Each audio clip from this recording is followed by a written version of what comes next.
ఏ అక్కయ్య, నాకు కుర్కురే వద్దు, అమ్మని అడగవా? వెళ్ళి పానీపూరి తినొద్దాము. అమ్మా అమ్మ, పానీపూరి తిన్నామా? ఓకే అమ్మా అమ్మ పానీపూరి తిందామా? ఆన్లింగా తిందురు. ఇలా మేము అడిగామో లేదో అలా రండి వెళ్దాం అని చెప్పేసి మా అమ్మ పానీపూరికి తీసుకెళ్తా అనింది. సరే అని చెప్పి సరదాగా వెళ్ళామా. ఎలాగో పండగ వస్తుందని నందు కోసం ఫ్రాక్ తీస్తా అని చెప్పి షాపింగ్ కి తీసుకెళ్ళింది. ఎక్స్పెక్ట్ చేయలేదు మేము షాపింగ్ అని. ఊరికే పానీపూరి తినొద్దాం బజార్కి వెళ్ళి అనుకున్నాము. కానీ నందు అడిగింది అనేసి వాళ్ళ అమ్మమ్మ ఫ్రాక్ తీయాలి, ఏది నచ్చింది, అది నచ్చిందా ఇది నచ్చిందా అంటే నందుకి పర్పుల్ కలర్ నచ్చిందంట. అదేం బాగాలేదు.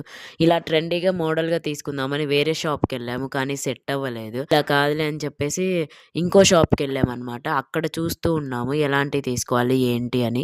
ఇప్పుడు న్యూ కలెక్షన్ వచ్చేసి ఇలా ప్లాజా సెట్ అంట. సో వాటిల్లో ఏ కలర్స్ ఏంటి అని కన్ఫ్యూజన్ లో ఉన్నాను. అని మా అమ్మకి మెంతి కలర్ బాగా నచ్చిందంట. సో అదే తీసుకొని అదే ప్యాక్ చేపించి ఇంకా బిల్ పేమెంట్ చేసేసింది అనమాట. అది తీసుకొని అలా అసలు వెళ్ళింది ఎందుకు, పానీపూరికి కదా అని చెప్పేసి పానీపూరి దగ్గరికి వెళ్ళాము. వాయిస్ ఏంది డిఫరెంట్ గా ఉంది అనుకోమాకండి, కొంచెం వాయిస్ చేంజ్ అయిందండి. ఎందుకు అర్థం కాలేదు. క్లైమేట్ పరంగా అనుకుంటాను, అడ్జస్ట్ చేసుకోండి. వాళ్ళ అమ్మమ్మ ఎంత ప్రేమగా పానీపూరి పెట్టాలనుకుంటే తినలేదనమాట. అలిగింది బేకరీకి తీసుకెళ్లాలంట కిండర్ జాయ్ కోసం. ఎంత మందికి పానీపూరి ఇష్టం లేదో కామెంట్ చేయండి. ఎందుకంటే మెజారిటీ పీపుల్స్ కి పానీపూరి అనేది అసలు లవర్ బ్యాచ్ ఉంటుంది సపరేట్ గా పానీపూరికి, అది తెలిసిన విషయమే అందరికి.